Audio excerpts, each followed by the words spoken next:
8 மாதம் home loan பாக்கி இருக்கு. ஒரு BMW வாங்கியிருக்கேன். 2 கிரெடிட் கார்டு லேப்ஸாக இருக்கு.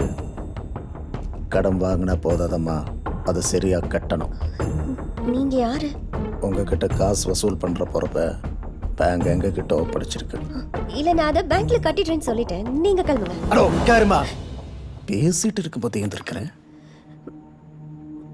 போகிற வார இடத்துல பொம்பளை புள்ள இருக்கு, வயசானவங்க இருக்காங்கன்னு இறக்கப்பட்டோன்னா கதை கேட்காது. ஒரு இடத்துல ஒரு நாள் போய் பணம் கேட்டோம்னா அடுத்த முறை பிறப்ப அவங்களாவே பணம் தர இடத்துல இருக்கணும். அப்படி ஒரு மிரட்டணும். அடிதடியெல்லாம் வேலைக்கு ஆகாது. ஏன்னா எல்லாருமே பாவம், மிடில் கிளாஸ். மானத்துக்கு அஞ்சன கவரிமான் ஜாதி. இன்னும் ஒரு வாரம் டைம் தரேன்.